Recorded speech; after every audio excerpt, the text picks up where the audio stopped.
Hello, welcome to the Honest Wargamer. I'm your host Rob, and this is the Sigmar Stats Centre, where I, Rob, every Monday with the Twitch chat, go through all of the events that have happened at the weekend. We look at the lists, we talk about the meta, and I'm going to do that in this video so you'll be able to check it out.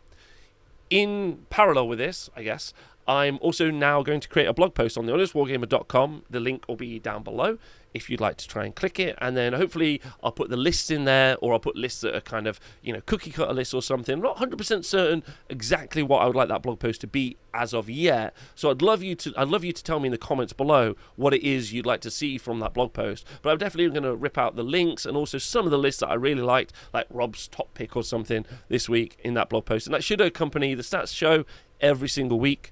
And hopefully that'll be a good resource for all of you.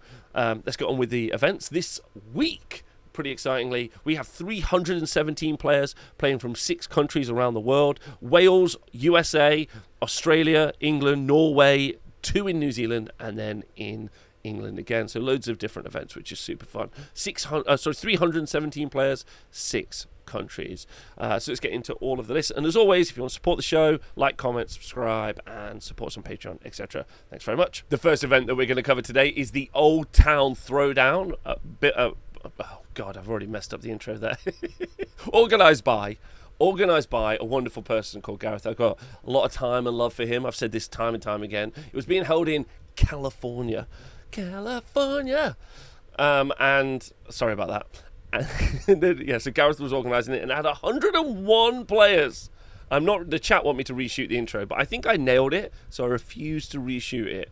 Okay, 101 players attended this event, and in the placings, our 2 5-0s at this event are absolutely world famous Gavin Griggles and Tom Guan. Gavin, the most successful Age of Sigmar player last GHB, coming in hot with a 5-0, and Tom Guan already back-to-back 5-0s with a third 5-0. I think that's a triplet. That's a trindicate. I'm not really sure how that works. Absolutely incredible stuff. While the 2 armies that did really well were death, we had an OCR Bone Reaper's army and a Soulblight Gravelord's army. Gavin playing OBR, and then Tom with the Soulblight Gravelords. Tom has sent us a fantastic picture of his 5th round, really showcasing where competitive Age of Sigmar is right now. For the podcast listeners, what I'm describing is just a lot of zombies and direwolves battling it out over 3 circles in the middle of the board. Absolutely genius top-tier play. As you can see, there's just so much going off. The corpse carts exist and are there. Both characters obviously got a Belladama. Both players. Oh, no, actually, no, only one's got the Belladama, which is quite cute. And it's just some really high-end Age of Sigmar. So if you are listening to this podcast, what I'm describing is a perfect scene, really showcasing skill and acumen in a way that you've not really experienced before. Let's take a look at the list, shall we? Now, Gavin, as you can see here, again, podcast listeners, I'm just going to quickly describe Gavin in his Team Wales shirt with his massive WWE-style Old Town Throwdown belt and huge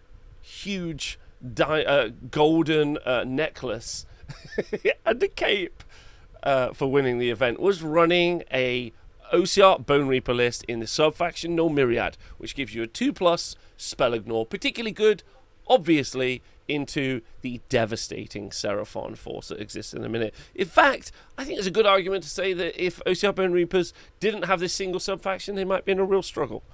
Okay, so then we've got Arkan the Black with his Mortarch of Sacrament. So he's just a great spellcaster. He knows all the spells lore. He can make people have 5 ward saves, can make them do exploding 6s on exploding melee hits on 5s. Just very, very good. As well as obviously extending the spell range of his spells. Mystic Shield is really good in this army, which is good. Doing that 18 inches is huge. Then you've got Catacross, +1 save to everyone. Steal a CP off people. Make a unit -1 to hit. Absolutely slap enemy units. Heal loads of units. Heals 3 units as well. Arkan also heals 3 units as well. Before anyone in the comments gets salty, yes, you need to roll a 3+ to make that happen. Then he had a Mortars and Ossifector. That was his general with a command trait, Diversionary Tactics, which adds +3 inches to the charges needed within for enemy units around him trying to charge, which is obviously fantastic. Or is that the Deep Strike one? I might be wrong. That might be the Deep Strike one. I'm just doing that off the top of my head. Apparently it is -3 to charge. Thank you. Then he's got the Gothazard Cartouche, which is a +1 to wound aura for melee units. Interestingly, only the Gothazard Cartouche can only be taken on a Mortis and Ossifector, and the Mortis and Ossifector is the new miniature they released this year for, well, this book for OCR Bone Reapers. And then he took, pretty excitingly, a Regiment of Renown. Okay, he took Vermeron's Shamblers, which is a corpse guard and some zombies, and importantly, they make everyone have -1 ward save around them, which is good. Or enemy units, which is good. And then 6 of Mortis Guard, which is 30 wounds on a 2-up save, with a 5-up ward save if you do the stuff. 2 units of 5 Kavalos Death Riders, and then the Soul Stealer Carrion in the list. And the Battle Reg, which I think means he's a 3-drop in his list as well. Maybe a 4-drop, because Arkan and Catagros probably can't go in, maybe. But importantly, as I've said previously, it's going to be really important to be the lowest drop as possible in this game, or in this version of the GHB, specifically because controlling the objectives, controlling how the battle plans run is going to be really important in the future. There we go. Yeah, 3-drop. Okay, so the other list to talk about that did really well is Tom Guan's list. Now, Tom I've described previously as the silent violence.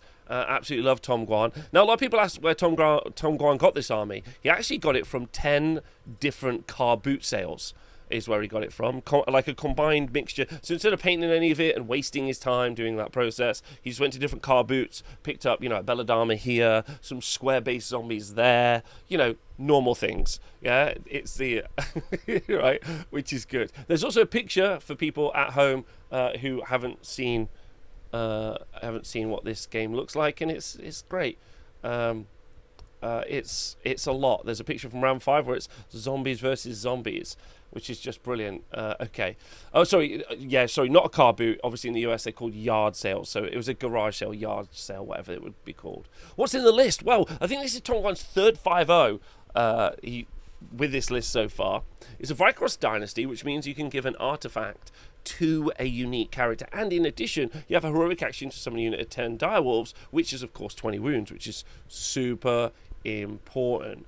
Then we got Belladama Volga, and she's got Gorslav the Gravekeeper with the Ulfankani Phylactery. You should Google what that does. It's pretty great. It's a 5-up ward save aura, which is nice on Gorslav, who already helps zombies return to the battlefield. Then there's a Necromancer. There's Torgillus the Chamberlain.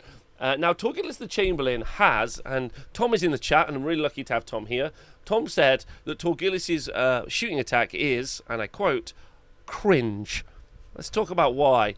Torgillus the Chamberlain is a zombie. Well, he's kind of a zombie. He's a magician. And he has something called necrotizing bolts. Now, what sort of foot character, is only 150 points, would have an 18-inch range shooting attack, 2d6 shots, force to hit, force to wound, rend 1, but damage 2? Pretty good, especially at 18 inches. Better shooting than a lot of Stormcast shooting characters has been pointed out in the chat, and many others. Okay. And then there's a Vampire Lord with Merciless Blizzard in this list as well. Then there's 2 units of 40 Deadwalker Zombies. 3 units of 40 Deadwalker Zombies, 2 units of 20 Deadwalker Zombies, 10 Direwolves, 2 Corpse Carts, and the Malevolent Maelstrom in a double Battle Reg and the Andorian Acolyte, so we can get a lot of things. How does this list work? It's great. What it does is it gives you the most miserable time you can ever have. It just moves on to objectives. And then you've lost the game. And there is other stuff to do as well. Sometimes you cast some spells, sometimes you'll do some other stuff, but you roll a lot of ward saves, and then you just win the game. Now, it's important to note that Tom and Gavin are very close friends, and both of them have said that just standing on circles is the way that you win at Warhammer. So I think very soon they are going to be doing a speaking tour where they are going to showcase how this happens, but I'm very much excited to do that. Anyway, those are 2 5-0s. Congratulations to those. Let's go look at the cheeky 4-1s, right? I'm assuming we'll see no more Soulblight Gravelords. In the 4 in the draw category, we've got Noah Aquino with his Fire Slayers and Taran Burke with his Blades of Corn, Reapers of Vengeance. This Blades of Khorne doing really well at the moment, and one of the key features of any Blades of Khorne army right now is this Bloodthirster of Unfettered Rage and Scarbrand. And then the artifact power is always Argath, the King of Blades, and the command trait is Firebrand, making them her priest. And that's because you turn off ward saves with the Bloodthirster and Unfettered Fury, who is a support character, really. 330 points. I know it's a lot, weirdly, for a support character. That's what it does. And that's the entire job of that big Bloodthirster is to make Scarbrand go in and fight units that don't have ward saves. Everything else in this list, and every version of this list, is just some other way that this player is making that thing happen. Sometimes you'll have Blood Crushers pinning units in, like we saw with Peter Twig. Sometimes we'll see like Be'lakor being brought in to like shut units down, like we see with Owen. In this situation, we've seen some pretty spicy additional flavour in Zarashia Bittersoul, who's a Slaves to Darkness caster, so you can cast a spell. Most importantly, probably cast a spell so you can do Magic or Dominance battle tactic early in the game. Then a Bloodmaster, a Slaughter Priest, Claws of Karnak, some Fleshhounds, all minimum units. One unit of Blood Crushers, as I talked about, probably one of the best units in the game right now, because they get to move in the hero phase and pin you in for a unit you just don't want to kill. It's just incredibly boring to kill them, and they're going to shut down one of your best units. Then a Cockatrice for shutting down your opponent from charging, from being able to hit your army back. Wrathax, Hexor Skulls, and Bleeding Icon, all in the list. For doing doing the pieces that they do and shutting stuff down. So just a great list, and I think right now, if you're dealing with a Khorne army, you want to try and work out how best to apply damage to Scarbrand ASAP. Problem is, it's incredibly fast. This army is very fast when it wants to be. Scarbrand can be in one portion of the board and then in pretty much the other portion of the board if it wants to be, when the Khorne player decides. Then the Fireslayer list being played by No. Now, No's been doing really well. Just loads of different events. I think he was playing Stormcast before. Now he's playing Fireslayers, and has been playing both. He's got a real cool army in the Greyfjord. He's got 2 Flamekeepers, which were the little miniatures that they released when they released the Fireslayers book. And whenever Fireslayer models around them die, or maybe any models around them die, they tick up a little pot, and when that pot gets full, they get to apply all those bonuses to the different units. Then there's a Rune Father, a Rune Master, a Battlesmith, who's got the 4 Rally in the army with a Norsidian icon with a Spelling Gnaw, and then you've got the Grimhold Exile. So the Grimhold Exile is a new miniature, new rule set that was released with the Dawnbringer Crusade stuff. He's one of the Harbingers, and he gives the army run and charge, which is obviously brilliant for what is a fairly slow army. They obviously can make the one turn, they can go much faster by hitting the runes. And then there's 4 units of 10 Volkite Berserkers, 2 units of Hearthguard Berserkers, and then the Runic Firewall. And the Grimwrath Berserker is in here as well. So there's just a lot of wounds on the board. Each unit that you fight is going to be able to fight you back quite nicely. Obviously you've got command abilities to fight in their phase. There's just loads of stuff happening with this army. It's very tough to deal with in a combat meta, and it can fight a lot of stuff, which is just brilliant. So congratulations both those 2 people. Right, looking at the 4-1s, we've got some famous people and some good names. We've got Robbie Bear Steinberg with an OCR Bone Reapers Null Myriad list, which there are going to be many of those, and it was great, so honour to him. Alex Jerome with a Flesh Eater Court's Morgan Grand Court list. This had loads of ghouls. As we talked about right now, because of the ghoul update that you got in the Harbinger's book, where they're auto-wounded on 5s, in addition, adding things like Hoarfrost, plus all the extra attacks that you can put into the game, you can end up with some crazy Flesh Eater Courts builds. We talked about in the Flesh Eater Courts review that I did recently on YouTube. Go check it out. Tad Baton with his Gloomspite Gits. Let me go find this for a moment, because it was super fun. Which is good. Yeah, Gloomspite Gits. He had a Dank-Old Trogboss, a Fungoid Cave Shaman, 2 Web Spinner Shamans, one with Blizzard, obviously. He's also put notes on all of his lists, because he's a legend. Love that. 2 units of 6 Rockgut Troggoths, 3 Foul Waters, and then 10 Point Grot Bounders, Malevolent Maelstrom, Loon Skin Scuttletide Spell. And then he had a couple of battalions, importantly, Andorian Acolytes. I would say Gits are in a great place as a book now. They're very, very strong. They've got good recursion, like all of the top armies, Soulblight Gravelords and OCR Bone Reapers, but it's a little bit more nuanced. Only happens in the opposing player's turn, only happens in a Loon Shrine, a bunch of other stuff. They've got really strong units still as well, which is good.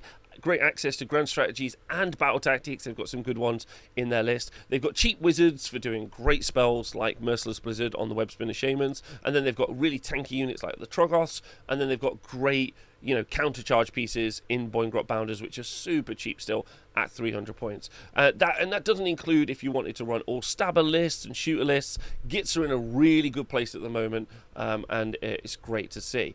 So well done to Tad Baton. Matt the Nuge, love this guy, with his Beast of Chaos. Also winner of Best Matt at the event, which is an important title. Congratulations to him. With his Dark Walkers army. So we're going to talk about that for a moment, just because Beast of Chaos, Dark Walkers, and it's pretty standard. A Doom Ball with Bestial Cunning, so you can deep strike outside 7. A Great Brave Shaman, and then a Beast of Chaos Zangor Shaman, then the 9 Bulgor. I would say this is pretty much a cookie-cutter Beast of Chaos list at the minute, but it's very, very underrepresented. Not many people are currently playing this list. We saw it loads at the Age of Sigmar World Championships, but not many others. Maybe because it doesn't do well into zombies. Not too sure. However, thinking that through, Matt's gone for a slightly different build, which I love. 10 Ungor, 10 Ungor Raiders, and he's got 2 more. He's got 30 Ungor Raiders, basically, 3 units of 10. Then, the kind of weird picks that he's got are 3 Beast of Chaos Slangor Fiendbloods, 2 units of 6 Enlightened, but those Enlightened are on foot. Now, I think the reason Matt is taking the Fiendbloods is what he wants to do is try and push away a screen out from the opposing enemy, and one of the ways that you could do that maybe is with more Ungor Raiders, but for the very cheap price of 130 points you can just send a melee unit in to wipe out a screen or something else, make it so your opponent has to deal with some of your units on the board, like the Zangor Enlightened on foot as well. They could do the same job until eventually you put all of the Bulgor into the enemy and destroy their key pieces. It's quite fun, quite an interesting build, and well done to the Nuge for doing so well. I really like that. Benjamin Hoskins with an absolutely great Slaves to Darkness Kabbalist lists. He got himself a unit of unit of 20 Chaos Warriors with a Mark of Nurgle, then another unit of 10 Chaos Warriors with a Mark of Nurgle, a unit of 6 and a unit of 3 Varangard with a Mark of Khorne, and then 3 Chaos Sorcerer Lords, all in Kabbalists, just playing classic old school hammer and anvil. Just Nurgle boys at the front getting slapped up, and then Varangard, Mark of Khorne charging at the side. Absolutely lovely to see. Aaron Newbomb, can't forget the name, will never forget the outfit. That's what I say. Running Idnet Deepkin, fresh off the heels, don't forget, of the Idnet Deepkin last week, with all the Sharks doing so well. Absolutely, Mr. Armstrong just doing excellent. Aaron taking that on as well, taking 2 units of 6 Alapexes, a Leviathan, and a unit of 6 Eels as well. That's going to be 24 D3 shooting attacks at over 24 inches before you ever engage in combat, which is pretty amazing. Between 2 units of 3 Sharks and a unit of and 1 Leviathan, they're also pretty non-susceptible to an alpha strike, which I think is one of the great reasons to have a Leviathan in Idnet Deepkin army, because you get the +1 save from cover, but also the +1 save from the turtle, which doesn't count as cover. So you get +2 to your save without ever having rolled a dice. So when your opponent's trying to charge at your Sharks or trying to charge at your Leviathan, you're in a really solid place. So really, really fun. Alexander Gonzalez running a Blades of Khorne army, very much like what we've seen previously. Instead of, he's replaced Scarbrand as the power piece that you push around to do some damage, and instead it's a unit of 20 Bloodletters, a bunch of other Khorne units in there as well. They're just very hard to pick apart, Khorne armies, but just loads of priests doing spells, and then eventually that support Bloodthirster pushing in loads of Bloodletters, which is fun. Benjamin Chamillier with his Soulblight Gravelords, Vrykos Dynasty, literally straight out of the Tongguan playbook.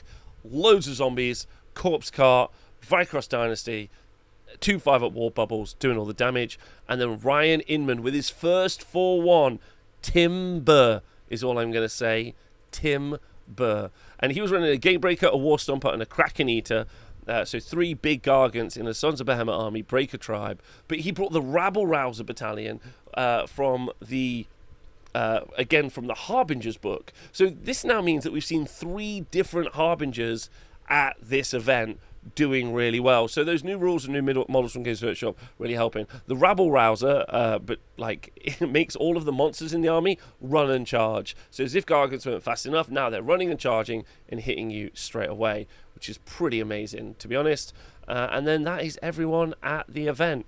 Absolutely everyone at the event. I hope they had a wonderful time. Gareth's a great TO, and I personally think things like Old Town Throwdown are probably going to go from strength strength to strength. I hope everyone had a great time. Our largest event this week is Blackout number 7, organised by the lovely Mr. Chris Tomlin of formerly the Blackout podcast. Had 101 players. I actually got the bit that I said earlier wrong, where the Old Town Throwdown was 90 players and then Blackout is 100 players. So I was sorry, the links, I got the links wrong, so that's my fault. So it is 100 players and the largest event this weekend, which is pretty cool. And we have 3 5-0s at this event. Christopher Carl Moose. Now, Christopher is an amazing human being and a fantastic player, and is also one of the current world champions, being part of Team Denmark, who won the Age of Sigmar World Championships, World Team Championships this year, which is great, and he was playing Sylvaneth at that event. At this event, though, he is playing Ossiarch Bone Reapers, and as you can see, he's written notes on his list as well, which is cool. All of these lists can be found on Stats and Ladders, which is a alternative place to run events and look at this, which is super fun. And so Christopher was running a Null Myriad, and then he had Catacross, Arcan, a Mortis and Bone Shaper, 6 Immortis Guard, some Death Riders, 3 units of 5, and then the Malevolent Maelstrom. I don't really think I need to go through this, just Christopher's a fantastic player. What's also really fantastic for him, personally, is to travel over from Denmark, come over to the UK, come up to one of the biggest Age of Sigmar events in the UK that we have every year. I think the biggest we now have is probably War in the Heartlands, and take the event out. So this is pretty rough for the English scene, because not only are they losing the World Championships, they're also now losing events to the foreign invaders.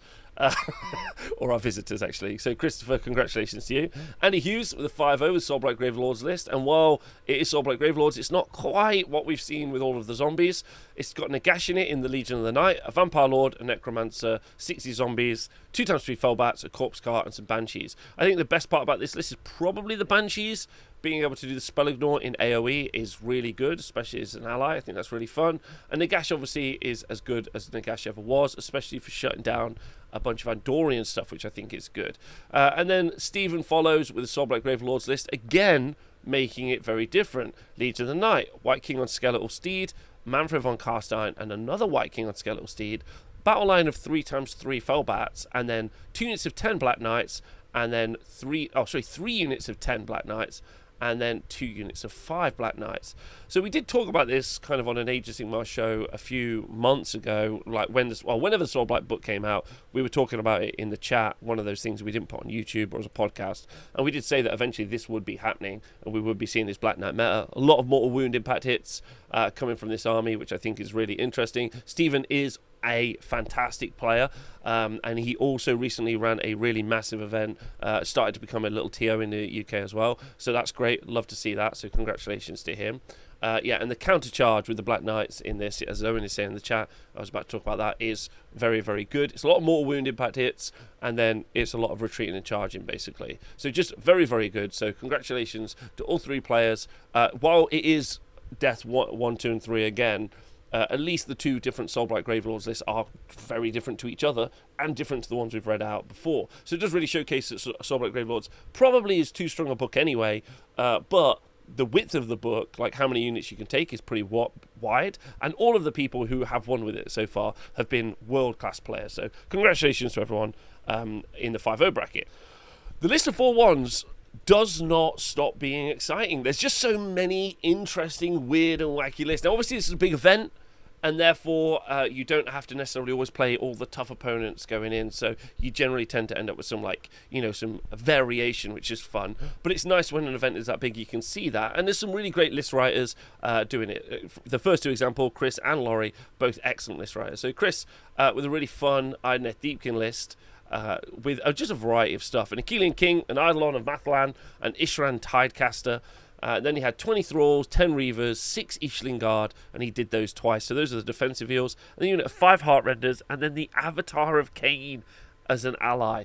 Some honestly pretty wicked stuff in there. Heartrenders obviously for dropping down in an army that doesn't really have much motion until it gets into the mid-game. Then he's got the Avatar of Cain, which honestly, God knows why that's there. 20 Thralls for doing some fighting, and some Reavers for doing some shooting. Everything else, he's honestly blowing my mind, so that's great. That's probably backed up by Laurie's list, which kind of maybe makes a bit more sense. Host Arcanum for an auto unbind 1, 3, and 5. And then he's got Kara's Fate Weaver, and then a Magister.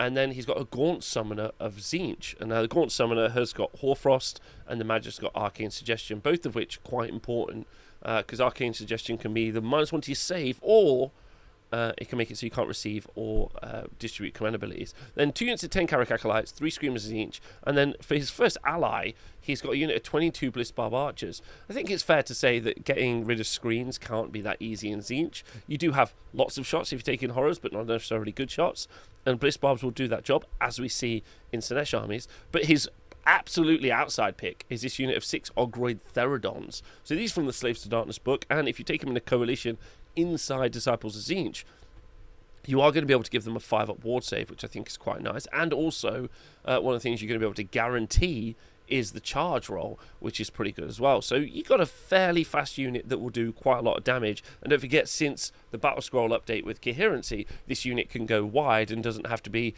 3x3 as it did previously, which is pretty interesting.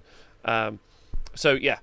And then the Burning Sigil of Tzeentch, Geminids of Orgish, and the Umbral Spell Portal. So Umbral Spell Portal obviously super good at range, Geminids obviously broken, and then Burning Sigil of Tzeentch is just very good because you get to auto cast it in the first turn and start to shut down your opponent's movement if you can roll the 4-up, which is nice. So shout out to Laurie, that was great. Mike Wilson, now this is very much like what we saw last year from Jeffrey Mazura over from in the Netherlands, the captain of Team Netherlands. We saw this put on the table already, but I think this probably has got even more play, very much like Flesh Eater Courts, lots of attacks.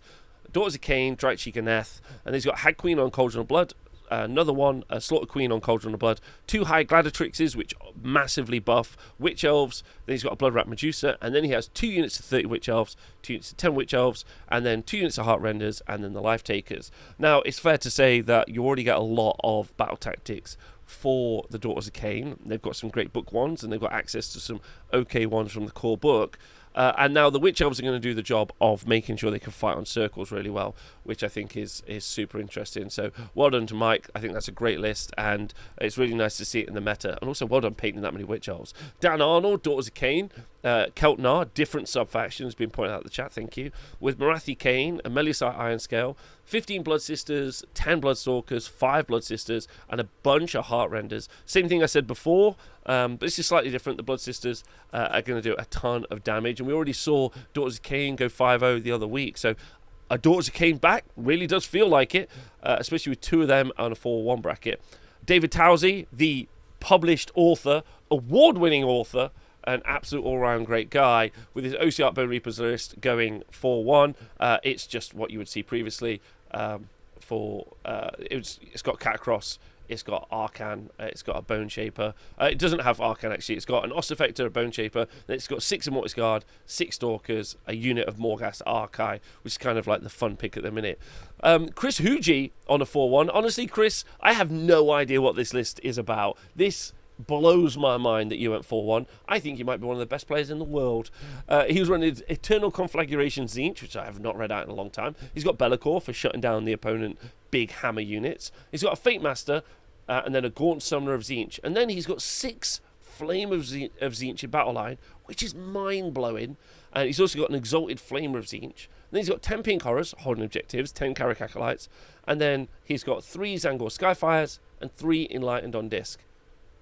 Double battle regiment. The man is a genius. I don't know what he's doing. Talking about geniuses, Greg Shelton, Soulblight Gravelords, hitting the 4-1. He's got himself a Nagash, a Vampire Lord, loads of zombies. I think he's got himself 100 zombies, a Corpse Cart, Eighth Void Pendulum, Umbral Spell Portal, and Malevolent Maelstrom. Greg's just a great player, pushing around a great army. Nagash, just a really solid piece, and loads of zombies for board control, which I think is great. Then we've got Mike Pooley with his Gloomspike Gits.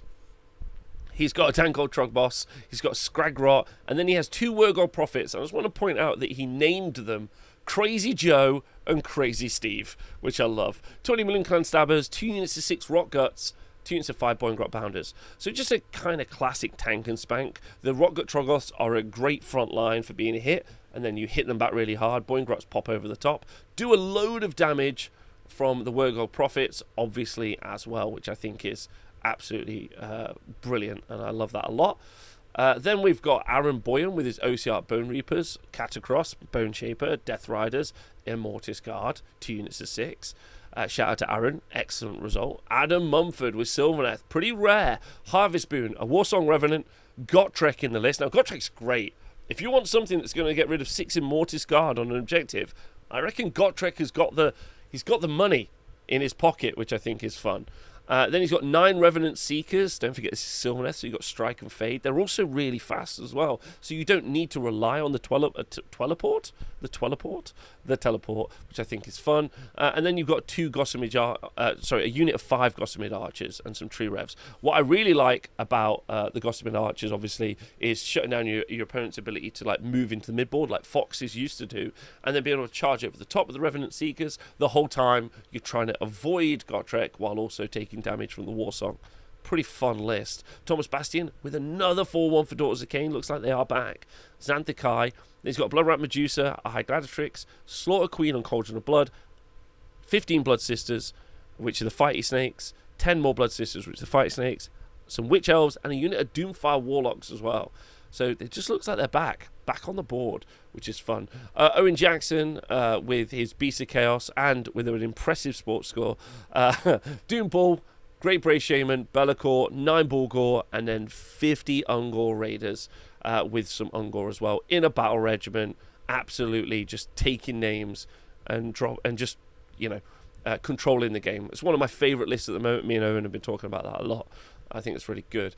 Christian Robertson with his Slaves to Darkness army running Knights of the Empty Throne. Has got a Chaos Sorcerer Lord, a Gaunt Summoner, and then he has 10 Chaos Knights of Nurgle, another 10 Chaos Knights of Nurgle, and then a bunch of Varangard, and then some Zangor Enlightened on disc for a classic tank and spank, which I think is fun. And the final 4-1 at this massive event is Sons of Behemoth.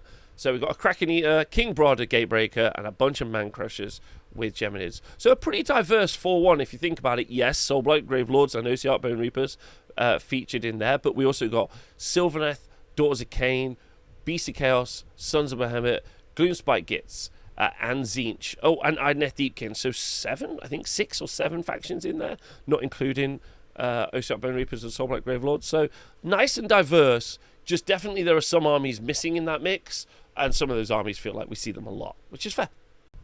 Our next event is the Bathurst GT over in Australia, organised by Crutchhammer in New South Wales. It happened right here at the Panthers Bathurst Arena, I'm pretty certain, and 41 of the finest Australian Warhammer Age of Sigmar players battled it out to be the champion. But the champion was Thomas Oliver.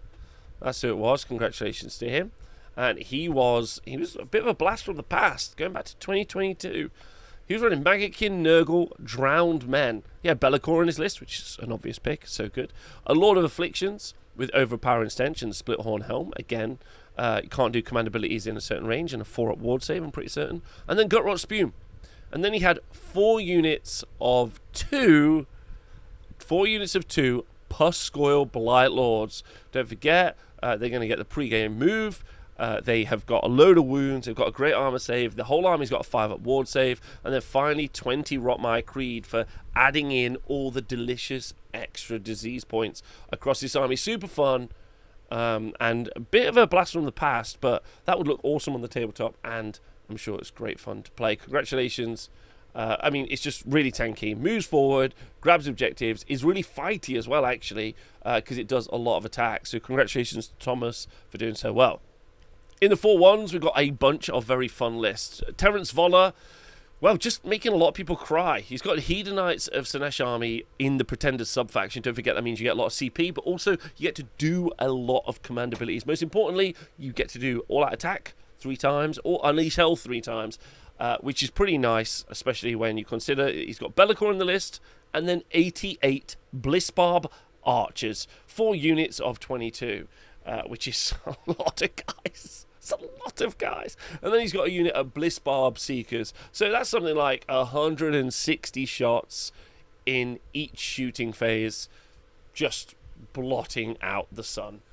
which is pretty amazing as well. Then you got Bob Van Emmerich with another Soulblight Gravelord's army, but it's different again. Vampire Lord and Zombie Dragon, so good. A Vampire Lord, another Vampire Lord, Manfred von Karstein. Then Deadwalker Zombies, only 10, only 20 this time, so barely any. 30 Death Rattle Skeletons, a unit of Fellbats, 20 Graveguard, Malevolent Maelstrom, and some Gravetide. So, very different. Again, like, not loads of zombies, just some zombies. Carriage and Overlords, from Barak Zon was being played by Christian Bug. I'm going to read through these now and then I'll read through the list. Anthony Margot was running Gloomspite Gits. That's Coach. So AOS Coach was running Gloomspite Gits. Craig Anderson with his Slaves to Darkness. Jake Gunning with his KO. And then Jess Perkins with his Gits. Now, what's fun about both KO lists, so Jake Gunning and Christian Bug, is they were both running tons and tons of Balloon Boys. It's the Balloon Boy meta. It's good. It's the Balloon Boy summer. That's what it is. Barak Zon, Arcanaut Admiral, an Aether Chemist, and a Navigator. Then he's got a Gun Hauler, 2x6 Sky Wardens, 3x3 Engine Riggers, and 2 Frigates with the Purple Sun. The other version of this is, again, Barak Zon, with an Admiral, a Navigator, and then 3x3 Sky Wardens, 2x6 Sky Wardens, 2x3 Engine Riggers, and 2 Frigates, which is great. Love that. I especially like the Frigate meta. I think it's really good. I think it's a little bit more engaging probably than the Thunderer version of KO.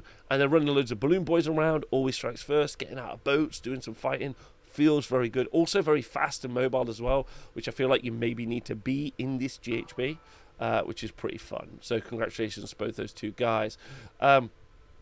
Going back and looking at Coach's Gloomspite Gits list, he again flipped the script a little bit and didn't just hyper-optimize into having all of his army be Gloomspite Gits, and instead, I'm just trying to find the list. I don't know where I've put it.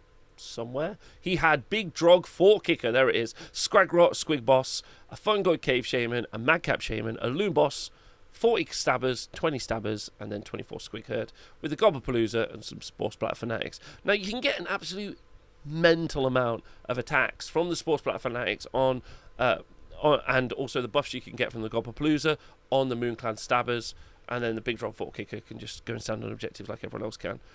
Which is great. The other Gloomspite Gits list that we saw do well, because we did see another one being played by Jesse Perkins. He wrote notes on his list, so Jesse, you're great. Well done to Jesse. He was running Jaws of Mork. He had a Loon Boss on Mangler Squigs. He had a Squig Boss, Grint Crack, and a Fungoid Cave Shaman. 2 of those. Then some Squig Herd, some Squig Hoppers, some Moonclan Stabbers. And then he's got Grint Crack's Loon Core and the Gobblepalooza, Malevolent Moon, Geminids, and Malevolent Maelstrom. Now, a good thing to say about Jesse's list, obviously, and all Gloomspite Gits list, is the recursion in this army is crazy. Talked about that already. The recursion is just probably too high in Age of Sigmar at the minute anyway. But this is really good. And obviously, Fight on Death from Grint Crack is just absolutely amazing. And congratulations to... Oh, and Craig Anderson with his Slaves to Darkness. That's one I nearly missed. Shout out to him. So he was running Slaves to Darkness, Demon Prince, Archeon. Never seen Archeon in a while, so that's awesome. Chaos Sorcerer Lord, and then 2 units of 3 Varangard. Sorry, 3 units of 3 Varangard, all with a Mark of Khorne. So that is a very aggressive army in Knights of the Empty Throne. Lots of high armor saves, lots of amazing damage, a very fast army running across the board, and then charging in, and then fighting twice in most cases, and knowing if you get the turn next, thanks to Archeon. So just absolutely brilliant. I hope everyone had a lovely time at the event. Quest of Champions Heat 4 happened at Sanctuary War Games over in Sutton in Ashfield. It's a great venue if you've ever been to Sanctuary War Games. I can't recommend it more. The event was organised by Dan Buchanan, and we had 22 players playing to be the champ. The champion was Mr. Dan Bradshaw of Team England. He was running a Khorne army, and it's very similar to the Khorne armies we've talked about before, where you have the Bloodthirster and Fetid Fury with the loadout of Firebrand and Argath, the King of Blades, and also Scarbrand is in the list. But the bit that's a bit different to what we've seen previously is a unit of 30 Blood Warriors. Don't forget they've got the ability to do 2 of the murder rolls when they go in, but most importantly, they have a 3-up base armor save, which with bronze flesh will make them a 2-up armor save. All out defense will make it a 2-up ignoring round 1 on 60 wounds, which do have access to a 4-up rally. So you're going to be able to put 5 back each hero phase, which is pretty nice, especially if you can remove the models at the front, do your murder rolls, then rally, then push them back in with Murder Lust, which you can do. Kind of like think about it as an unending wave. Will take up a lot of board space as well, which is fun. Then some Blood Reavers in the list. And then everything else is pretty much what you would see from a Khorne list. So well done to Dan. Congratulations to you. Great player. Plays loads of events and does really well all the time. Looking at the 4-1s, this is a decked field. Considering there's only 22 players, there is a hefty set of players. You've got Mark Wildman running Soulblight Gravelords. He was on a bunny run because, as you can see, he lost his first game, so he did the big sub, which is nice. He was running a Soulblight Gravelords Legion Knight Army with double Zombie Dragon. Some zombies, some skeletons, and then 20 Grave Guards. So 3 threats there, but those Zombie Dragons are so difficult to kill, which is great. You got Richie from Team England, like Dan, with his Flesh Eater Corpse Morgan Grand Corps, and so this will be Nagash, the Abhorrent Arc Regent, loads of Crypt Ghouls. Don't forget, this is the army which can bring back more ghouls than actually died. So 30 ghouls die, but 45 ghouls get replaced onto the board. That doesn't include all of the ghouls or even beast flayers that you summon, nor does it obviously also impact how many attacks you can add onto those units, which is a lot of attacks, which is really good. And obviously Richie is a fantastic player, so he's going to do really well. And then Sam Rayner with his Blades of Khorne Bloodlords army, and Sam actually really mixing it up, which is super fun. Playing Bloodlords, so we're Bloodletter focused. Bloodthirster from Infected Fury, that isn't the general, so actually changing the shape of the game here. Then he's got a Bloodmaster, Slaughter Priest, and Blood Secretor. Herald of Khorne on Blood Throne, though, is his general. And then he's got 20 Bloodletters and 2 units, and then a unit of 10 Bloodletters. Then he's got loads of Blood Reavers, and then some Wrathmongers. So he's just looking to do a ton of mortal wounds and damage from those Bloodletters, and then also heal a bunch back into them, which is fun. And he's still got the Bloodthirster and Infected Fury as a support piece. I hope everyone at the event had a great time. Congratulations to everyone there. Our next event takes us to maybe our most northern event in the whole of the Age of Sigmar calendar. The King in the North 23, organised by Eric Lanes, love that guy, in Norway. So it's very, very far north. It's in Tromsø, which is just super far north if you want to go Google it. And actually it's located here in this red hut at the very top of the world, which is cool. So somehow, amazingly, 20 players managed to traipse that far north and get up there and play. And our winner of the event was Geir Deld, organiser of the 2D6 Gaming Club, much further south in Norway, and just a super great person anyway, one of the Norwegian team players. And he's running Sinesh in Pretenders. He's got the Contorted Epitome with what I consider to be the standard loadout, which is a Strength of Godhood, Crown of Dark Secrets, and the Universal Spell Law Flaming Weapon. And then Sigvald, the Prince of Sinesh, and then Be'lakor, the Dark Master. 55 Blissbarb Archers, a unit of Slickblade Seekers, and a unit of Blissbarb Seekers. So you got some shooting from the Blissbarb Seekers, making the Blissbarb Archers all basically get an additional +1 rend, so +2 rend. Be'lakor for shutting down the big problems, and then Sigvald and the Contorted Epitome doing a ton of damage. So just a great list that works really, really well, piloted by one of the better players in the world. Shout out to Stein Garda, running Soulblight Gravelords Legion of Blood, and Eric Lanes also for both going 4-1. Congratulations to both of you. And I would love to make it to King in the North one day. It looks amazing so far in the heavens of the earth. It's so far north, which looks wicked. But it's so fun that there's Age of Sigmar happening there. It's really cool. Happening in Pittsburgh, in Pennsylvania, and the event venue is an old fire station, an old wooden ship. And this is the Fabricator's Forge venue, which is super cool. Just looks really nice. Looks like a really nice place to play some games. And a couple of people in the chat over from the USA are saying that it is really fantastic. So if you do get the chance, if you're somewhere located around Pittsburgh and you want to go, the Fabricator's Forge is a really nice place, it looks like, to go to. Anyway, there was only 13 people playing at this event, but the event was won by a person who's won several 5-0s not this GHB, maybe this GHB, but with his OCR Bone Reapers army, Michael Rausch, or as I know him, Swaggy Shadow Sword. And he was running OCR Bone Reapers Crematoriums, that's right. Nagash, Ark on the back, a Soul Reaper, then two lots of 10 Mortek Guard, and a unit of Kavalos Death Riders. Now, what's quite fun about Mr. Swaggy Shadow Sword is that he's kind of like quite far into the OCR Bone Reaper train. He already did the Mortek Guard build, and then they changed up how a Harvester works. Then he ran loads of Death Riders and went 5-0, and now he's moved over into being kind of a Nagash, still in Crematoriums, which no one else plays, with Arcan and Mortek Guard. So he's gone back and hasn't just gone null Myriad. So that's really fun. And if you get the chance to talk to Swaggy, he's on Twitter about OCR Bone Reapers, he'll chew your ear off, and he knows loads, so that's great. And what a great list, super fun, and again very different to what we've seen previously. Looking at the rest of the event, shout out to Rob Mulshine with his Sons of Behemoth Dacre tribe for getting the 4-1, which is excellent work to him. A big War fan, and now he's over to being himself a Sons of Behemoth player. So great work on his part. Our next event takes us over to one of our 2 events happening in New Zealand this weekend. The Donkey Kong 2023 Age of Sigmar event, organised by Alex Michael and happening in Christchurch, Canterbury. Located here at the Wolston Club, which is pretty cool. Now, our event wasn't very big, so we didn't even have a 5-0, but we did have a 4-1 in Victor Stewart with his Slaves to Darkness army, and what an army it is. He's running Kabbalist, so more dominant spellcasting, Chaos Sorcerer Lord. He's got 2 of those, and a Chaos Sorcerer Lord on Manticore. Sorry, Chaos Lord on Manticore. Then he's got Thedra Skullscryer and a Chaos Lord, and then he has Chaos Lord on Karkadrak. 2 units of 10 Nurgle Warriors for taking and holding objectives, and then 4 Chaos Chariots. Chaos Chariots are crazy cheap in the game right now. They're only 80 points. You can build so many Chaos Chariots, like 10, and you still have only spent 800 points. So 4 of them makes a load of sense. Very, very cool. Then he's got 2 units of 10 Split of Fang, and then some 9 Untamed Beasts, and then Laquan the Soul Seeker to teleport across the board.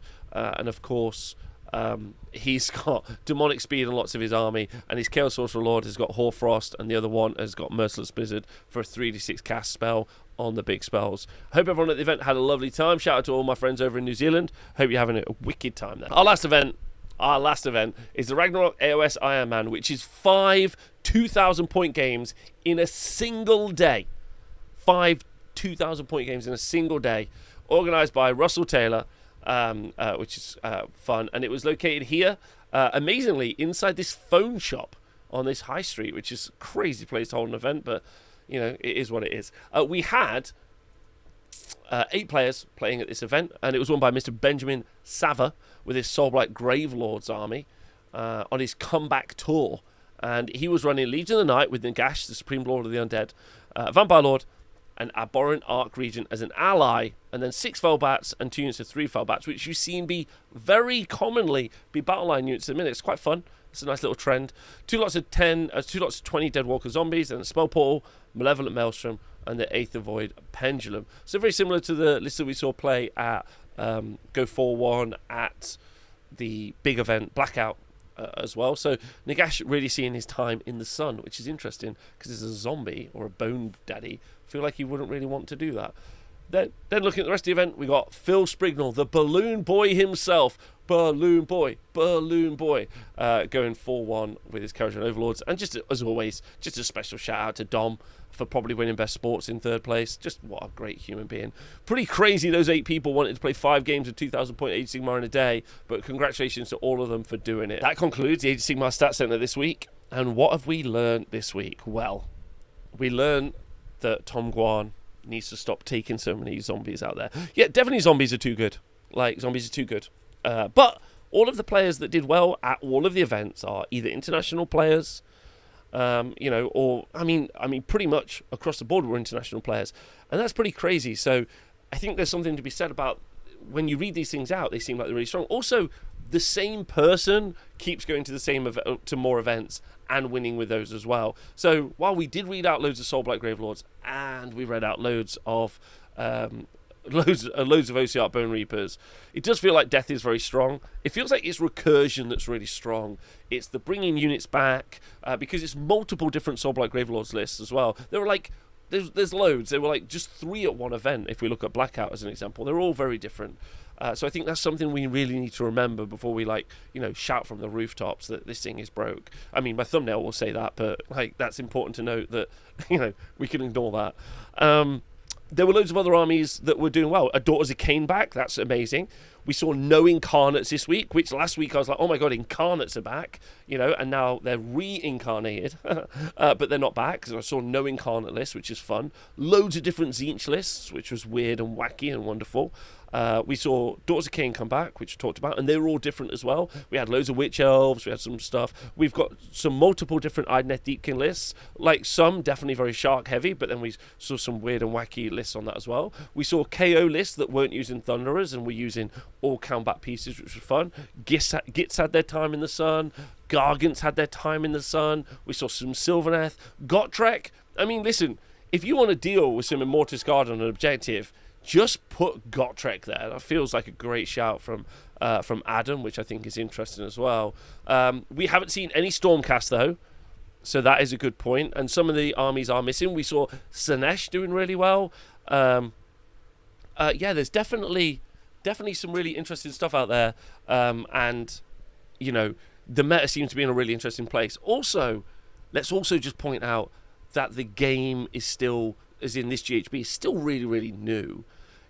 These battle plans are new and different, and people are still learning them. People may have lost a game or two games because they just haven't played that battle plan previously, which I think is fair as well. And the difference between the people who consistently go to events versus the people who don't is going to be quite broad, because you may have already been to 3 or 4 current GHB events playing against someone who's never even played that battle plan. That puts you in a very different kind of category to the other people.